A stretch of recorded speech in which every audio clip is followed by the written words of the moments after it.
ولا نكفر مسلما بذنب من الذنوب دا ابو المنتهی سور لسم در شروع او مونږ نه کافر کو یو مسلمان بذنب په سبب د ګناه من الذنوب د ګناهونو نه یو مسلمان ګناو که د ګناه د وجه مونږ مسلمان د مسلمان څه کوله که تکفیر نه کو چې ته کافر شو لاړې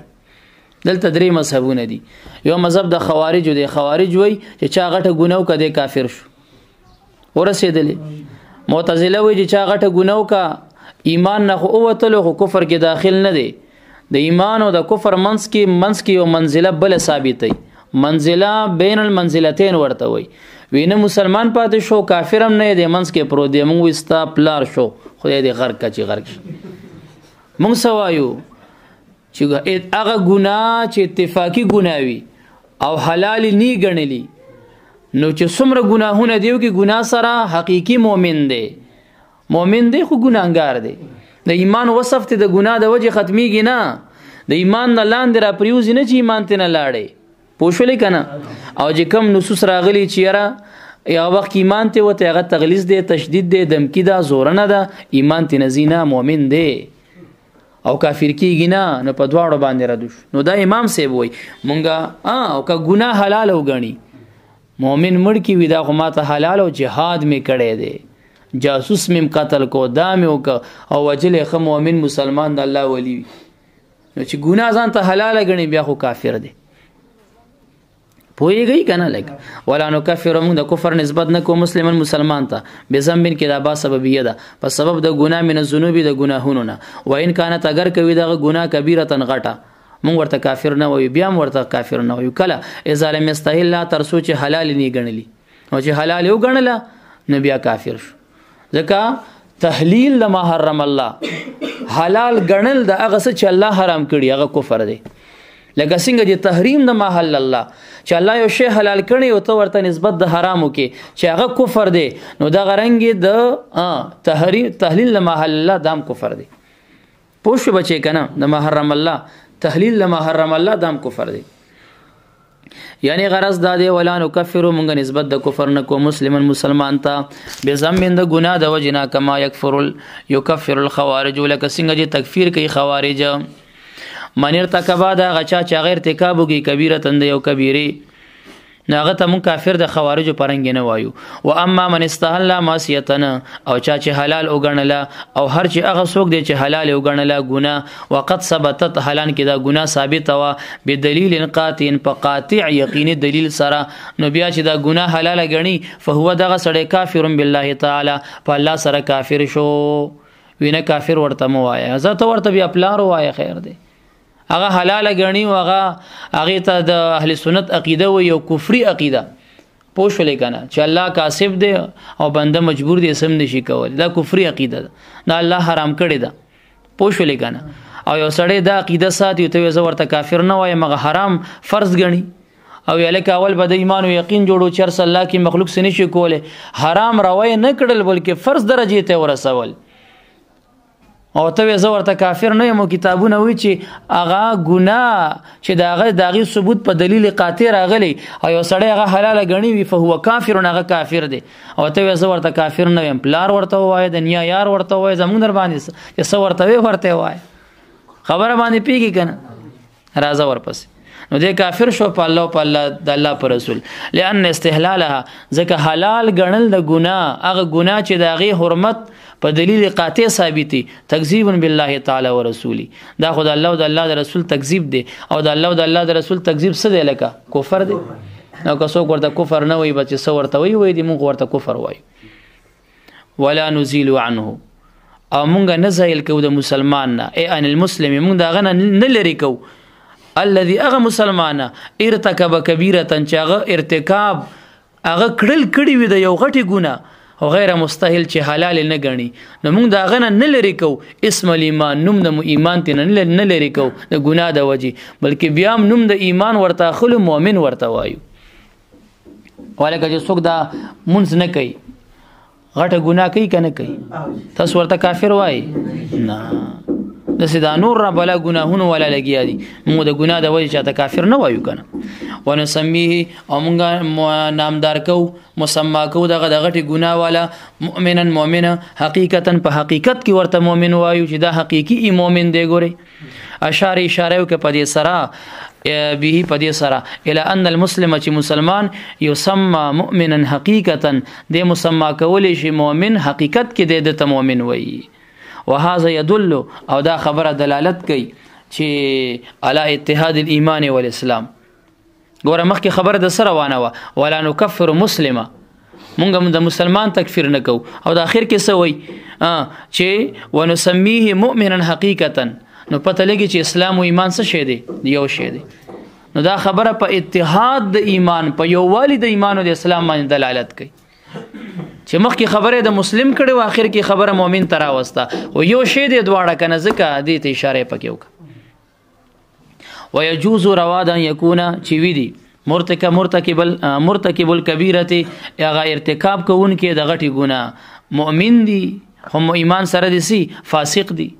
غټه ګناه دي کوي مؤمن دي وي خو فاسق دي ګناګار دي غیر کافر بني عليك پويږي کنه لان الفسق ذکر فسق ستوي فسق هو الخروج عن طاعه الله تعالى وتل د الله د طاعت نه دي ته فسق وي په ارتکاب د کبیره سره چې غټه ګناه سړیو کی وقاله ویل دي صدر الشریعه ویل دي په تعریف د کبیره کې او بیا د امام زاهبی کتاب الکبائر هغه کتاب د ګوري د ما د لاس ته ګوري د مرآت د پاسر تخکاری ان الکبائر دغه د امام زاهبی کتاب دی غټ ګناهونه کم دي سمره دي شیخ صاحب دا غټ ګناهونه باندې یو تفصیلی سوچ په ګوته تقریر کړی دي دینه به کول دا کلیپونه ملاویږي الکبائر ګوري کنه ګوري دا ځان ته پیدا کوي په دې کې هغه د سیدی واقع عام ذکر ده چې هغه یو مسلمان تینا دلیل غوښتو چې تاسو سره واړه بچی دي او ته کونډه نو کته سید دلیل وایا هغه ته خپل لاړو هغه مجوسی کرا لاړه هغه ورته ملمستیا ورکو بیا دواړه خوب وکړو هغه واقع عام دی کتاب راغسته ده الیک زین شریف هم پکارو کو کنه کتاب الکبائر د زهبی بلا غټ سړی ده او خو زرا زور پسې بچي نو صدر الشریعه په تعریف د کبیره کې سوی الکبیره کبیره کله ما هر هغه ګناه ده سمیا فاحشه چاغي ته فاحشه وي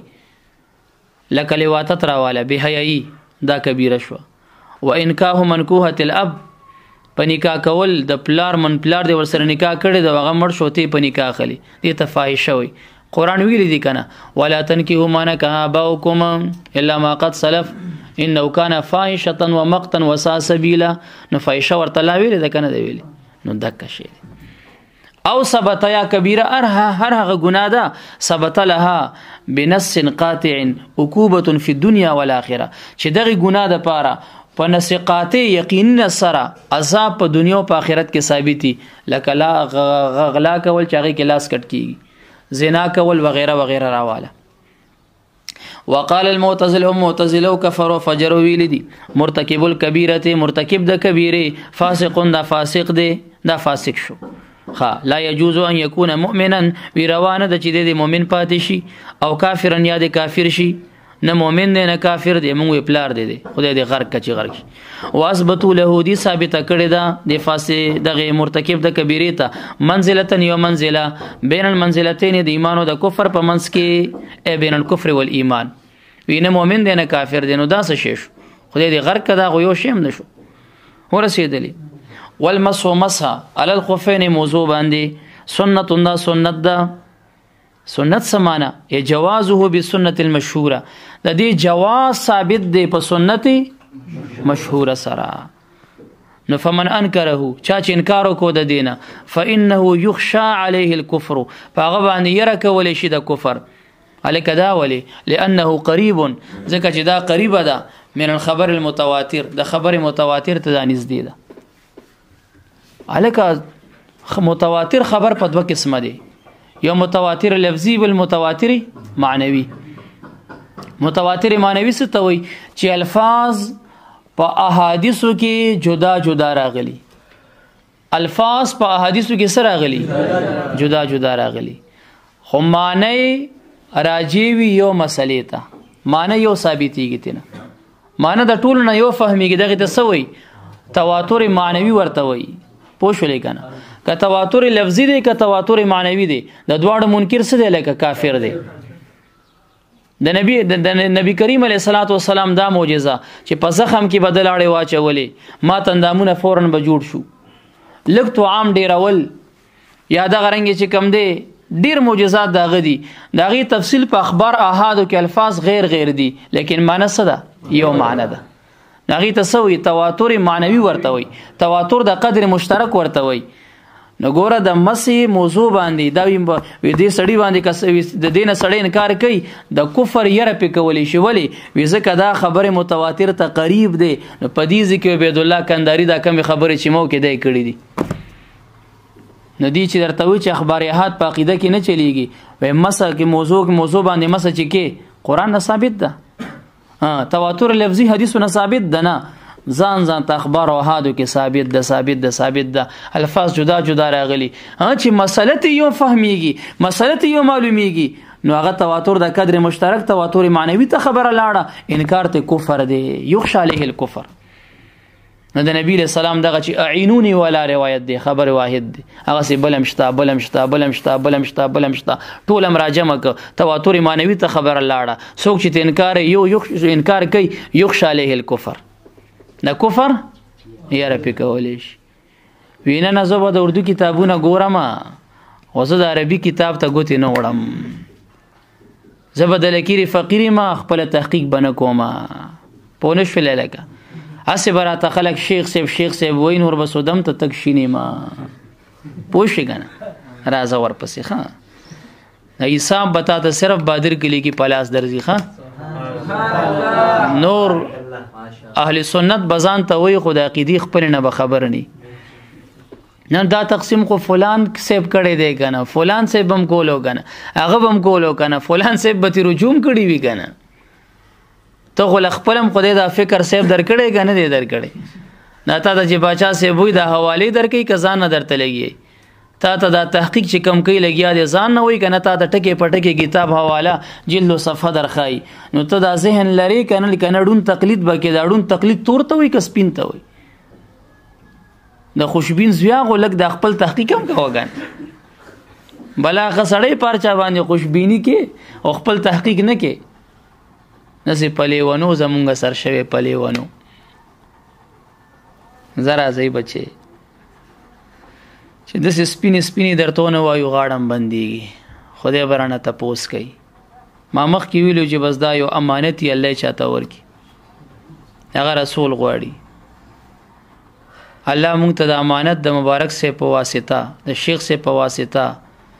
د کتابونو په واسطه د امانت مونږ ته راورسول مونږ کتو وس الله را تر حوالک اوس دغه امانت د حق د اهل سنت والجماعت د عقیده بیان دا هر مولا نشي کوله شهید شیخ صاحب بویل نه هر پیر سے مبارک کولی شي ودا غسړې کولې شي چې د میدان ترادانګي د دې شینه بتیری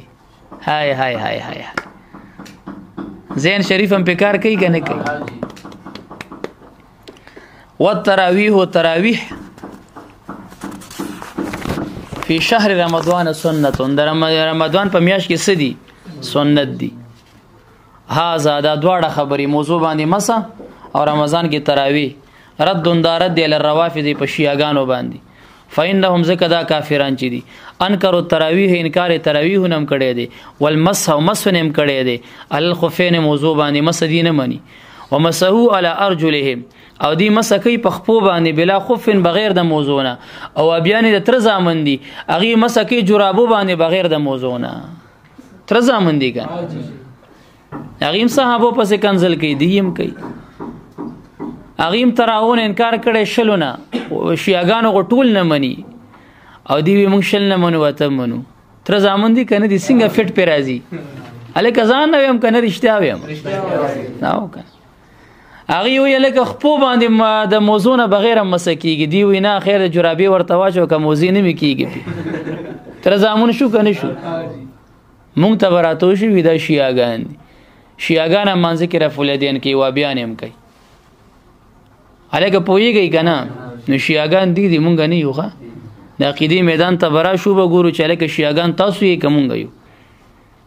شیعاګان سوې متعروا ده همفریک انکشافات دا یو انګریز کتاب لیکلی هغه ویل چې محمد ابن عبدالوهاب نجدي د وابیانو مشر د متعی د جواز قایل مو خپل متعیم کولی خدو سره په 10,000 په 20,000 15,000 باندې متعی کولی چې ما سره د یوم یاش د پاره 10 ورځې د پاره ما سره متعاون متعینی کاوکا الګه پویږي کنه نو شیعاګان دي کومګ یو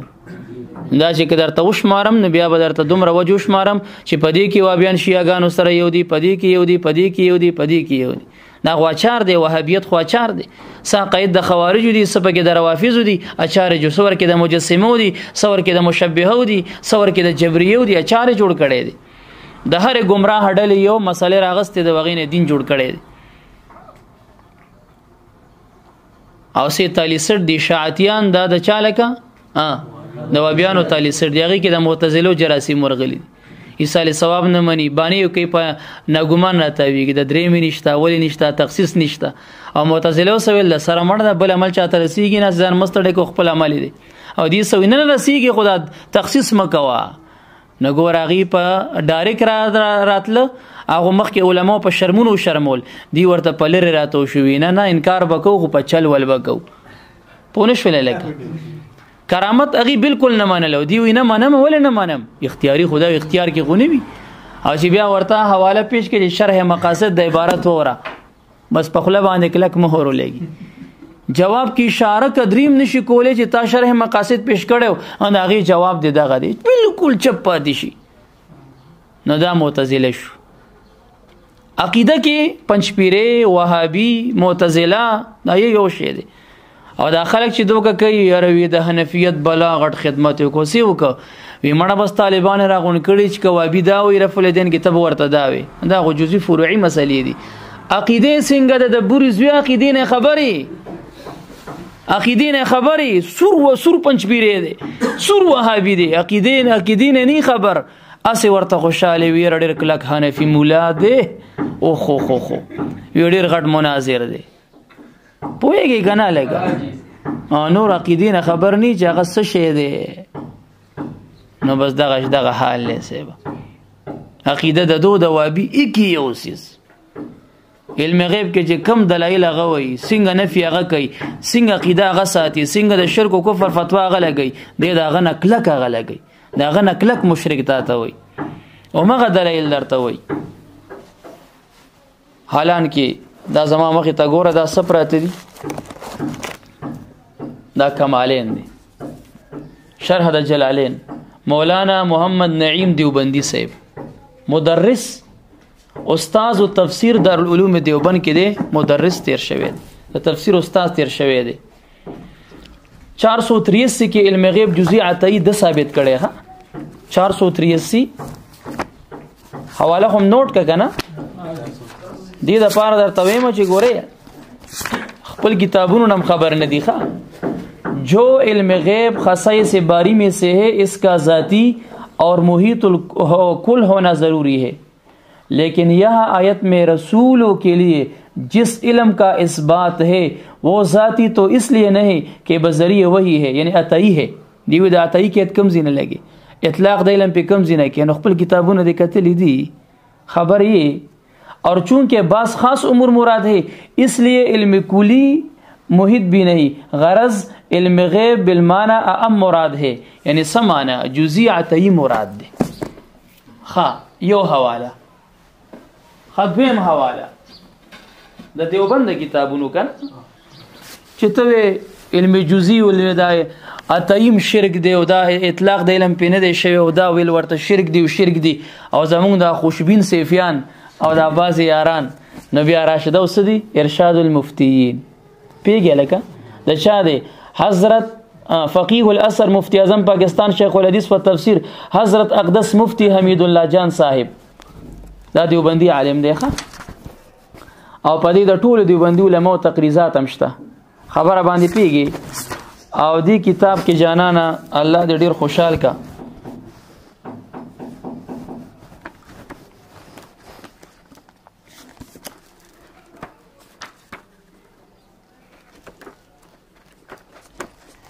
دا ستاسو پکاریږي ځکه درته وایم دا دی ګوره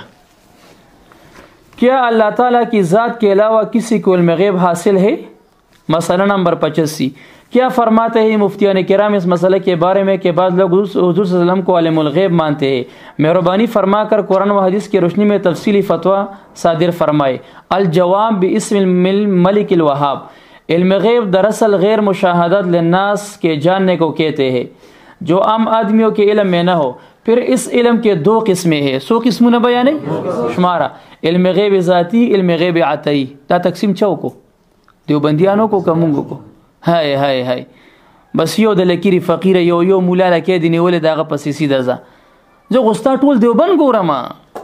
زه غسپینه مسئله رو باسم. علم غیب ذاتی کلی اس کو کہتے ہیں کہ تمام اشیاء مغیبات ہو یا ظاہر ہو ان کو بغیر اعلام کے جاننا یہ صفت صرف اور صرف اللہ جل شانہ کی ذات کے ساتھ خاص ہے. علم غیب ذاتی یاد ہے. علم غیب عطائی وہ ہے جو بطور وحی یا کشف و کرامات و الہام کے ذریعے ہو. جن حضرات کو علم غیب بذریعہ وحی وغیرہ حاصل ہوتا ہے وہ حضرات انبیاء کرام ہے اور جن حضرات کو علم غیب بذریعہ کشف علم حاصل ہو وہ حضرات اولیاء کرام ہے. اہل سنت والجماعت کا عقیدہ یہ ہے کہ نبی کریم علیہ السلام کو مخلوقات میں سب سے زیادہ علم عطا کیا گیا ہے. دا دیوبند دی مونږ د څه دیوبند منو هغه دیوبند چې څوک کلی ثابتې کلی مشرک جزئی ثابتې جزئی مشرک نو چې بیا دا ورته پیش کې په خله باندې د دې کمرې عمره مهر ورولې وکه جواب کنه دغه مولیان چې زمو د په خبرو چپ پاتې کیږي الټه به خودی زوړندې الټه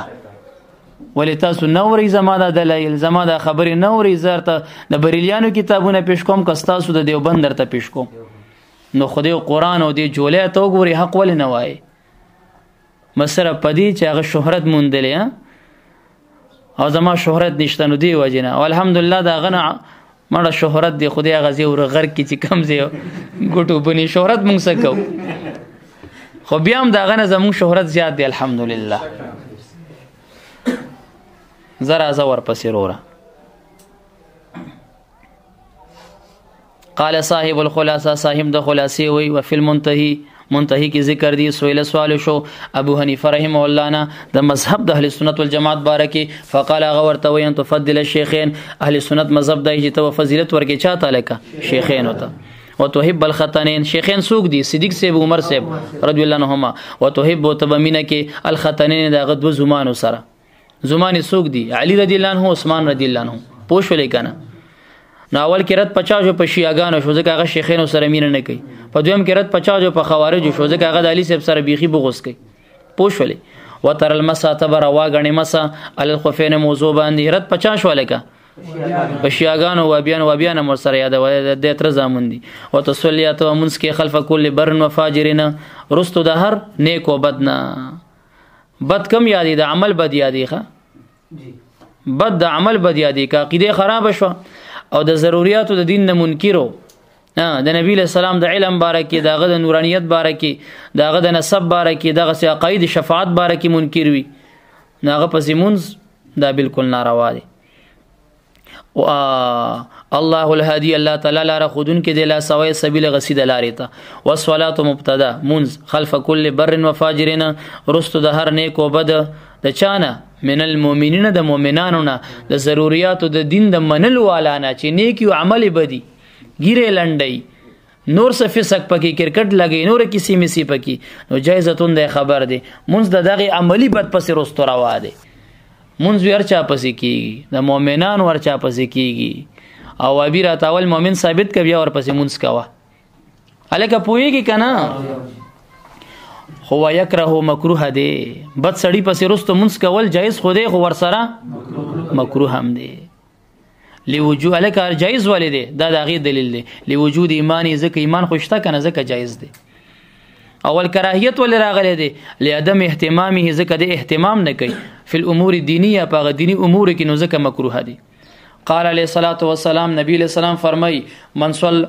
چا چې منځ کو خلف عالم تقین رست د یو عالم پرهیزګار فکانما نو دسدا گویا کې د صلی منځ کو خلف نبیین رست د الله یو نبی پسې من الانبیاء د انبیاونه ومن صلی خلف نبی من الانبیاء او چا چې رست د یو نبی د انبیاء منځ کو غفر له ما تقدم من ذنبه او بخل شو د هغه ګناهونه چې مخکې تیر شوی دي چې هغه صغیر دي ولا نقول